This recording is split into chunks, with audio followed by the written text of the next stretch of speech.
Okay, finally, we are now into part 3, the final part of the lecture on schizophrenia. What causes schizophrenia? People don't know the answer entirely, but there's some very interesting theories and evidence for some of those theories. And there may be a constellation of things can go wrong that can ultimately lead to schizophrenia, both genetic, developmental, and other things. And so we'll talk about some of those right now. All right, genetics and development. So by genes, I mean what is the actual code in your DNA? There is evidence that the code in your DNA directly contributes a degree to your likelihood of developing schizophrenia. And it probably, if, like for example, if your parents have schizophrenia, both parents, then you have a pretty good likelihood of developing schizophrenia, even if you're adopted. All right, so it's genetic, but it's also developmental, in that even if you do not have any genetic risk for schizophrenia, and there's some issue during development, like for example in the womb or later on, this can also trigger schizophrenia later on. So it's not just genetics. There's also something environmental or development, both development in the womb and beyond. There are about 108 genetic markers. So you have these genome-wide association studies. They're called GWAS or something like that. There are these studies that look across very large populations of people and try to identify common markers of usually disorders. And there are about 108 that have been identified that are associated with increased risk of developing schizophrenia. And so there's not a single gene. And so it's like many other disorders we talked about, that there's no simple answer. It's called a polygenetic disorder because of that. So any combination of those genes or some mixture of those genes, if they become active later on, could increase your risk of schizophrenia, but don't guarantee it. Okay, evidence that it's genetic to some degree. So on the y-axis here, you have your lifetime risk, the chance during your lifetime of developing schizophrenia. So as I mentioned in the very first slide, about 1% of the general population will ultimately get schizophrenia at some point in their lifetime. And the numbers go up as you increase the likelihood of having genes associated with schizophrenia. So let's say you're the first cousin of somebody with schizophrenia, or you have an uncle or aunt that has schizophrenia, or you have nephews and nieces with schizophrenia, or grandchildren, or half-siblings, or children, or siblings, going on up and up. You see that the percentages of you getting schizophrenia go from 1% all the way up to nearly 50% if you're an identical twin with somebody who has schizophrenia. You share the same exact DNA, you're pretty much 50-50 that you're going to develop it. So 50 times more likely than the general population if you have to have a twin brother or sister that has schizophrenia. So it points to a clear genetic component of schizophrenia, no doubt. But it also says that even if you have the exact same gene, so the glass half full or half empty idea, that even if you have the exact same genome, as in if you're an identical twin, you still have a 50% chance of not getting it. So your life is not entirely determined, that there's other factors. So this slide just summarizes, kind of like I said, if you're an identical twin, then your chances are about 50%. So that means that 50% chance that you don't get it. So you have a genetic predisposition, and if you happen to be during your lifetime hit with some sort of stress or something else, then perhaps you'll be likely to go down the road of schizophrenia. But there's a 50% chance that you'll never develop schizophrenia in your life. So this brings up what other factors might trigger schizophrenia. And that's the environment inside and outside of the womb. There are chemical triggers or stresses in the prenatal environment during specific phases of development that can trigger genes, perhaps, or epigenetic changes that can then predispose somebody down the path of developing schizophrenia. Again, like we mentioned, we talked about stress a lot as an epigenetic trigger that can really cause long-term issues related to stress, anxiety, and potentially depression. All right, the second trimester is the critical one for schizophrenia, that if you have an insult during the second trimester, if you're a mother and you have something, let's say bad, like you get in an accident and you're deprived of oxygen, if let's say the person is a chronic drug abuser, they get a really nasty infection, endocrine disorders, malnutrition, or like the measles or something like that, during that second trimester, this can significantly increase the risk of the child ultimately coming down with schizophrenia. All right, and there's something interesting about schizophrenia and autism, and it just points to these critical periods during development in which the brain is developing. So your brain develops in stages in the womb. And the first trimester, you have certain phases of development when this thing called the neural tube in your brain kind of closes in, and different early stages of brain development. And then the second trimester, there are other phases of brain development, like different components of your brain are forming together and developing. And so it just points to the fact that you can get two very different disorders, autism and schizophrenia, depending on when the development is disrupted, whether it's the first trimester or the second trimester, which points to this idea of critical periods during development. Relating to development, but beyond the womb, this is this idea of synaptic pruning.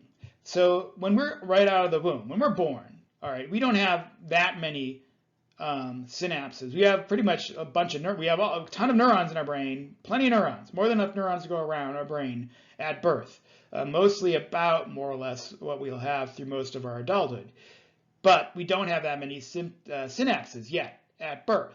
But very quickly, our brain just grows these tons and tons of these synapses. You have this huge growth of synapses during the first couple years of development after birth. And so your brain has more synapses than it will ever have, let's say 2 to 3 years in after birth.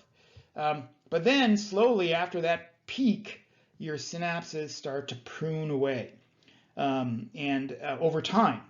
And this pruning kind of levels off over time as you develop. The pruning doesn't continue generally unless you have some pathology later on into adulthood. It stops, or at least stabilizes. This pruning process is very natural and it seems to be very critical for cognitive development. What's interesting, if you're into statistics or machine learning, there's this idea of regularization, where when you model something with, let's say, a machine learning algorithm or a regression model, and it has too many variables or too many parameters, you often do something just like pruning, where you essentially let those parameters fight it out to see who is the best to fit the model or to fit the data. Well, a lot of people think this pruning process does a very similar thing, that it helps the brain identify the best rules for behavior, the most general rules for behavior. Maybe that's an aside, but it's just one of those interesting neuroscience ideas for the potential function of pruning, is to allow the brain to settle in on the best rules that describe behavior. All right, so pruning is important, but too much of it is bad. So if that pruning process goes like crazy and you wipe out more synapses than you should, well, then you're going to disrupt learning and memory. And so that's one of the issues that might happen, and it's proposed to happen in schizophrenia. So too much pruning. And one reason for that, as we've already learned way back in the beginning of the class, is that microglia, which are involved in pruning, they might munch on the synapses and reduce the synaptic terminals. Those microglia may become too aggressive in schizophrenia and then eat away too much of the synapses. And this then ultimately reduces the brain connections and potentially causes some of these issues with schizophrenia. All right, Yeah, so the general theory here for schizophrenia and pruning is that there's some trigger that prevents the pruning from stopping or at least slowing down as we get older. And this is interesting because one of the really interesting things, like I showed before in the graph, is that unlike other disorders, you wouldn't know somebody's even showing any symptoms of schizophrenia typically until much later in life. Maybe, yeah, in their late teens, but often not until their 20s or later do they ever start showing any symptoms. But this may relate to the time course of this excessive pruning, in that you slowly, if you've turned off all the brakes on the pruning, it just gradually, slowly continues on throughout your lifetime. And then as a result, the symptoms of schizophrenia only appear later on. Cannabis and marijuana use. Okay, there's a surprising amount of correlational evidence, because doing these as causal experiments is not really ethical, but there's a surprising amount of correlational evidence that links moderate to heavy cannabis use to ultimate development, or at least the instance of the first schizophrenic episode. So, for example, especially if you're an early user, let's say using it at a high amount in your teens, if you're a heavy marijuana user, the likelihood of you getting schizophrenia is much higher than the general population.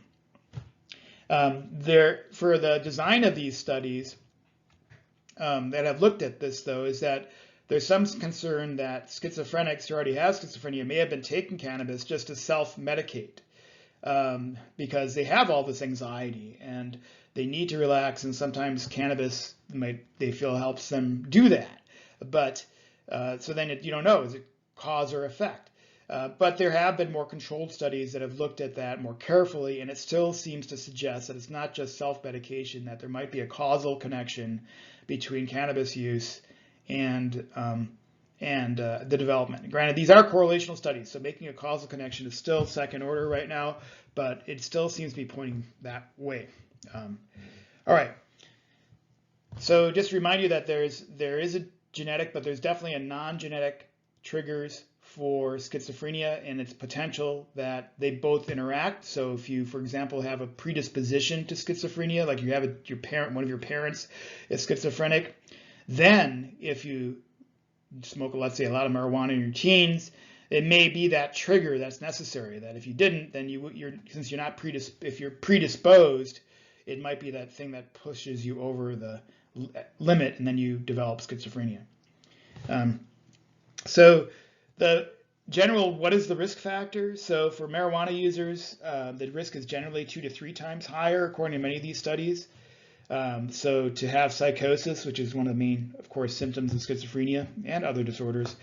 And there seems to be a positive relationship in that the more you used early on, the more this factor increases. So maybe even higher than 2 to 3 times. So yeah, there is a correlation between the two. So it suggests that if you have a parent or a family history of schizophrenia, that you should maybe not use marijuana. All right. What is wrong with the brain with somebody with schizophrenia? I'm just starting this, so I'll get through 2 points here before the next lecture. We'll talk a little bit about anatomy and connectivity in the brain and how that's linked to schizophrenia. And then go into brain activity in brain regions like the frontal cortex and the temporal lobes, and especially this idea of hypofrontality, or low activity in your frontal cortex, that may be key to schizophrenia, something that we already talked about a bit in lobotomies, interestingly. All right, and then next time on Thursday, we'll talk more about neuromodulatory effects, or differences in how the brain's neuromodulatory systems like dopamine and glutamate appear to be involved in schizophrenia, and how drugs might work to renormalize that. All right, what's wrong in the brain physically? Okay, so anatomically, one of the features you see in schizophrenic brains is that you have atrophy, which means parts of the brain are dying or disappearing. This could mean a lot of things. It could mean your glia are disappearing. It could mean your neurons are disappearing. It could mean that neither are disappearing, but the number of synapses are disappearing. And according at least to the pruning hypothesis, that might be what's going on, is that you might have synaptic loss, which is causing the brain volume to decrease. And so that might ultimately result in the ventricles looking bigger. So the ventricles, if you remember, are just these pockets, these holes essentially in the middle of your brain that stores the cerebral spinal fluid. Very important fluid for kind of helping clean out all the garbage that your brain produces every day. Well, they're just these kind of sacs of this fluid, and they get bigger just because there's less brain tissue, and so that extra space has to be filled with something, and so it's filled with ventricles. All right, and the hippocampus is also involved. So my two favorite brain regions are the prefrontal cortex and the hippocampus, and they both seem to be screwed up, unfortunately, in schizophrenia. So the hippocampus, the cells of patients with schizophrenia, they're disorganized in how they're laid out physically in the hippocampus. So one thing I love about the hippocampus is that the neurons are nice and organized, like a forest of trees, where they're nice and vertically aligned. Really pretty area if you look at it anatomically. But the brains are not as pretty in schizophrenics. The neurons aren't as lined up as they are in healthy periods. I'll show you an image of that in a second. But before I do that, let me show you an image of the ventricles. So here are the big ventricles that have the cerebral spinal fluid in the brain. The non-schizophrenic brain, those, let's say, over here is the size of the normal ventricles. And here you have the schizophrenic brain. They look bigger. But it's really just a result of the brain itself, the tissue, the brain tissue, the neurons and glia, dendrites and synapses and all that stuff. There's just lesser volume of that. And so the ventricles just have to fill up that extra space. And so it's not like the ventricles are causing schizophrenia, by no means. The cause is likely the second order thing, which is the loss of some neural tissue. Okay, here's another image of ventricles. The one on the right is schizophrenia. So you can see just huge, how much, it just indicates how much brain volume is disappearing. All right, here is the hippocampus, and it just shows on a patient with a schizophrenia, you have this disorganized arrangement of cells. There are better pictures in this. I should have put my own pictures in here, but it's supposed to look here that the neurons, maybe they do look a little more organized in the picture on the right in the normal control. And they are. They're a little more organized here on the right than the left, maybe more apparent in their schematic on the bottom, where you have more organization on the right than the left. Mostly these dendritic trees, you see these nice vertical, like I was saying, a forest. They're more aligned, whereas on the left, they're kind of all willy-nilly, more like a crazy kind of set of bushes going in every direction. But here there's a nice organized set of trees. So yeah, the actual anatomical organization of the hippocampus is screwed up in schizophrenia. And the hippocampus seems to be an important component of schizophrenia. All right, moving from the hippocampus to the frontal cortex, there's evidence that the activity of the frontal part of your brain, if you have schizophrenia, is reduced. Hypo means reduced or lowered, so hypofrontality is the word people give to that, so that the frontal cortex is less active in schizophrenia. And that this is interesting because it's one of the few things that correlates really nicely with the negative and cognitive symptoms of schizophrenia, the symptoms that can't be treated by dopamine medications, the D2 antagonists. So it's yeah, so these like delusions, these bad thinking, lack of working memory, especially like working memory, we always associate working memory with the activity of the frontal cortex, decision-making activity of the frontal cortex. It might explain why low activity in the frontal cortex might produce these symptoms in schizophrenia. Interestingly, and somewhat ironically, this is symptoms, the negative symptoms of schizophrenia are associated to the symptoms produced by those horrible prefrontal lobotomies. Okay, well, I guess that was it. All right, so congratulations, you made it to the end of the schizophrenia lecture.